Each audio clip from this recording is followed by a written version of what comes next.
awkward, just like you feel awkward, I'm going to stop talking as soon as I see the live. There's probably going to be a lag, but if you feel the need to want to comment, I will see it live and I will answer it.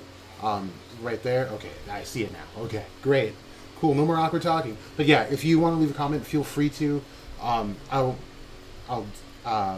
answer it live, but it'll be just a little delay on it. That's all.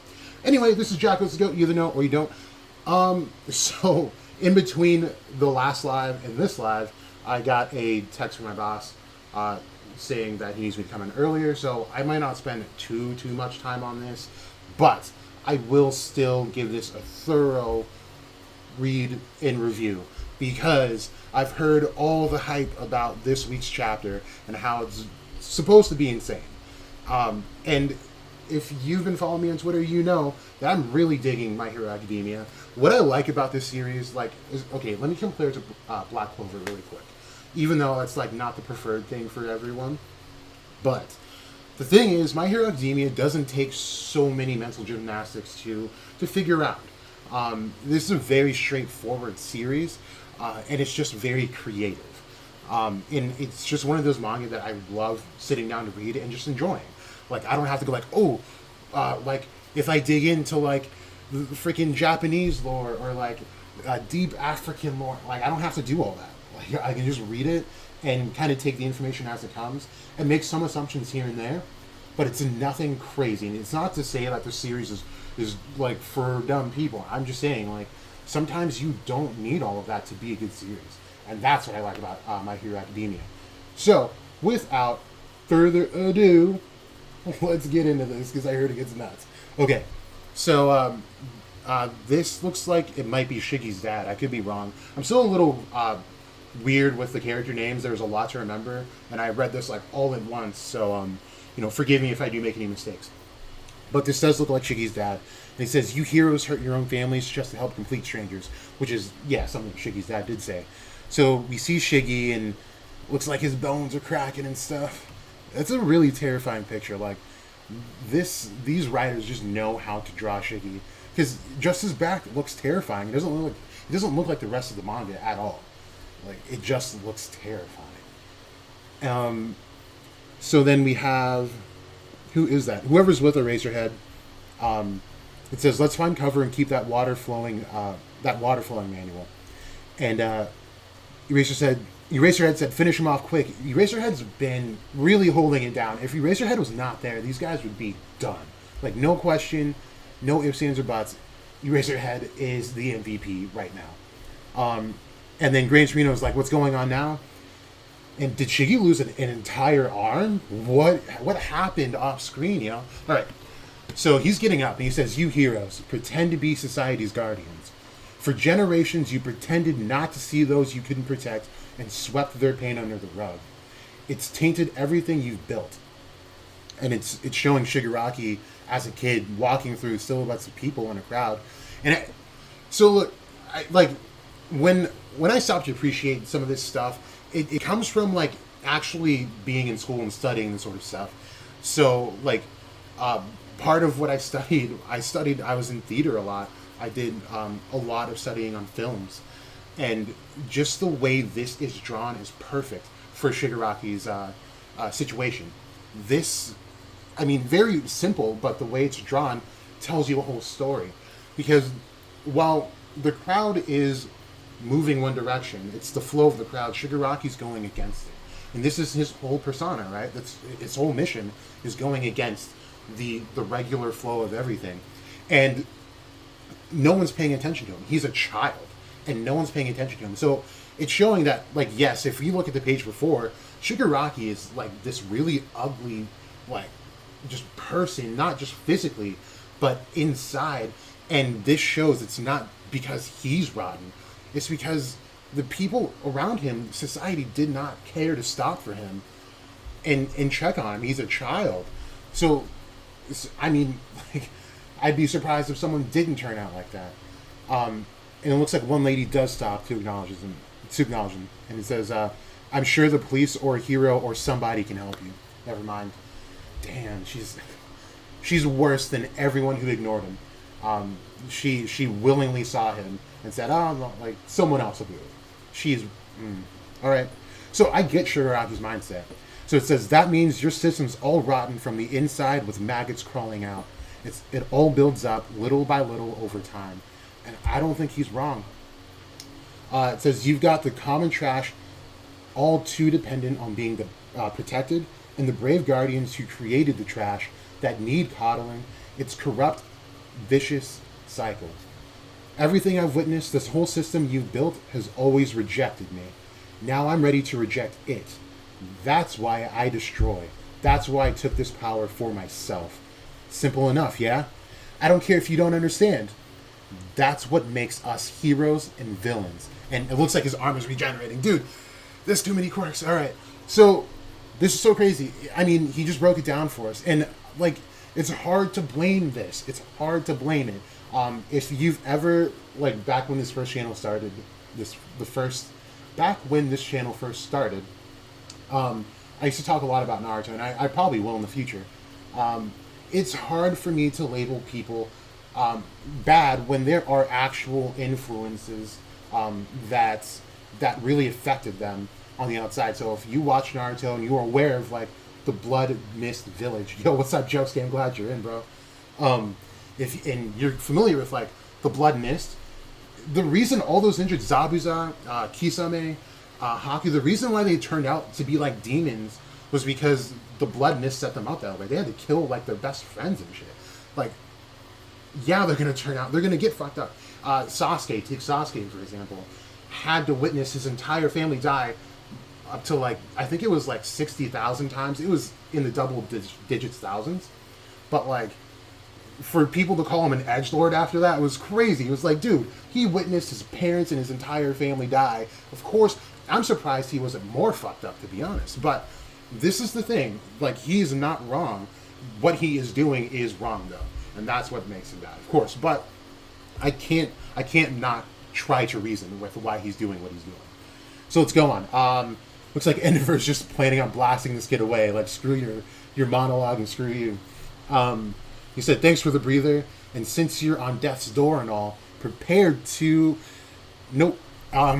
So Shigaraki jumps up, and he looks crazy. I don't know if that's a quirk or if that's just, like, how far into, like, malice he's gone. But Endeavor's surprised. He's like, how is this kid still moving? Gran Torino kicks him. He says, Todoroki's packing less fire now. Could it be blowback from all those fancy attacks? And, I have to get this. Yo, yeah, the Black Clover reaction. I mean, honestly, it was just like, it was a chill reaction, you know?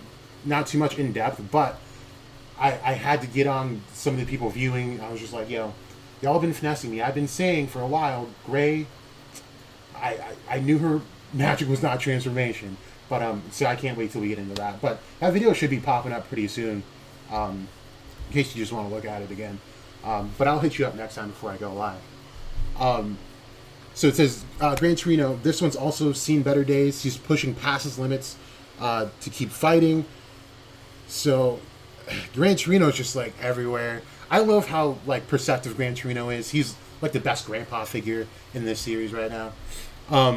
We have Endeavor, Bakugo, Eraserhead, and Deku en route, and Shigaraki, I think he killed him. Is Gran Torino dead? Oh, no. No. I just flipped to, like, the next 2 pages, and it looks like it's more of, like, a backstory on Gran Torino. Oh, fuck. All right. And he says, what a face, Shimura. So, yeah, we see Gran Torino back in his prime, you know. It says, I tinkered with the family records to keep him off the trail, because if he were to ever learn of Kotaro, he'd be sure to exploit our connection. And so I have no son. I never did. Sorihiko, I have no son. I didn't know that was his real name, Sorihiko. That's cool. Damn. Yeah. I didn't even mention how his mom just kind of up and left him, but... Yikes. I mean, she did it for kind of a good reason, but like, damn. that hurts, man. All right, you heroes hurt your own families just to help complete strangers. Dad told me that, and it's Gran Torino just laying there. He's a mess. So Shimura, the decision was made. The decision we made was it. I'm assuming Gran Torino's having some regret, which I would too in that position. I would, damn, I would not be happy. But I mean, it's like that saying goes: chickens will always come home to roost. And you know, the fact that he died by Shiggy's hands, that's what happens, man. So it's just unfortunate, you know, because Gran Torino was a good guy. He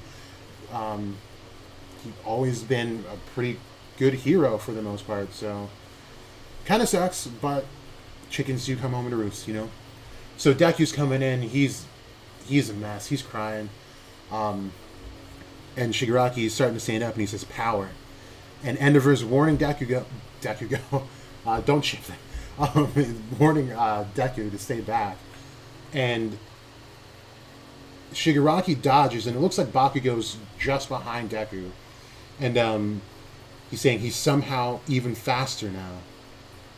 So I don't know what Shiggy's on, but like this guy is evolving with like every second that passes by, and that's crazy. I don't know how they're gonna stop this kid. And someone swoops in and he says, Ryukyu. He didn't. I didn't recognize him. So that's the gain that he got from that whole that thing in that town that they completely messed up. He looks dope now. And he says, "I'm running out of steam." And Shigaraki did. Deku just like put his hands right around his neck. He says, "I will never forgive you." And Shigaraki says, "I won't forgive anyone." And that's powerful, because this is the split. This is important for Deku to realize, is that Shigaraki just gave a whole spiel talking about how he became the way he is because he essentially can't forgive society for what they did to him. So if Deku goes on to hate and not forgive, could he end up like Shiggy? And I think this is an important crossroads that Deku's going to have to come across. Because we can't act like what Shigaraki said didn't make sense. And for Deku to be a true hero, he's going to have to fix this on the hero side and, of course, on the villain side. So this is important. That's very important. So it looks like he's holding him by the new quirk that Deku's got, the black tendrils. And he says, turn that rage into strength. He's thinking about the guy who owns that quirk that he's using, said to him. So he says, bind him, Black Whip. And it looks like he's using the Black Whip efficiently. Maybe not efficiently, but more than he used to. He says, hold him right there, Deku. And Endeavor's coming in with a hot one. So it looks like he says, one more good hit with all I've got. One more should be enough. And we have Deku still holding him. And he says, give it all I've got. And he says, those fools still don't know that I've got this. Oh my God. Bro, no. Holy shit. Oh my God. Alright, so, oh my God. Alright, so at the very end, he pulls out one of those canisters with the solution that just takes away a person's quirk. And we have Endeavor rushing straight in to deal one last blow. Now, I don't know. I don't know what's going to happen from here. Someone's losing their quirk in this battle, and it's going to either be Endeavor or Deku. Now, I would probably safely assume it's not Deku, being that, I don't know. It's My Hero Academia. He's the main character. I think that's all I have to go off of. But if it is Deku, think about how crazy that would be. And especially with the circumstances the way they are, where you have one for all and all for one. And if you take away one of those things, then that other person has all the power in the world. And that is actually completely insane to me. I don't know how they're going to swing it or how they're going to bounce back if it is Deku. So I would say it's Endeavor. Now, with it being Endeavor, it's still interesting because he's the strongest we have right now. And then the next strongest might not have his quirk just because it got burned off by Dobby, which would have been Hawks, which doesn't leave us with much. So if they decide to wreak havoc, they don't have another All Might. They don't have Endeavor. They don't have Hawks. They're really going to have to band together and make something work. And I think this is, I mean, whoever he takes out, even if, I think Endeavor is probably the best one to take out.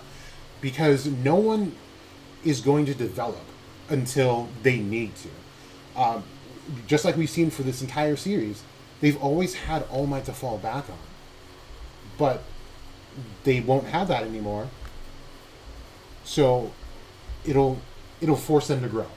It will force them to grow. But yeah, thank you guys for tuning in. If you like this, feel free to leave a like, leave a dislike. If you did not, leave a comment. Let me know what you thought about this chapter in the comments section below. Are you sad about Gran Torino dying? Because I'm sad about Gran Torino dying. I was not expecting that. That really sucks. I really like that guy. But if you want to see other manga or series to react to, if we do a Webtoons one, I could put it up here and we could like read it together. But that's all up to you guys. Let me know either on Twitter or on here. Subscribe if you like the content. I have a lot of Black Clover content. We'll be coming out with more My Hero, a lot more Boruto, and probably some like Naruto, like in-depth, topics and stuff like that. So if you are at all into that, definitely subscribe. If you're not liking it, unsubscribe. If you were, don't subscribe. Block me. But follow me on Twitter if that's your thing. I'm always on there. You can always talk to me on there. But this is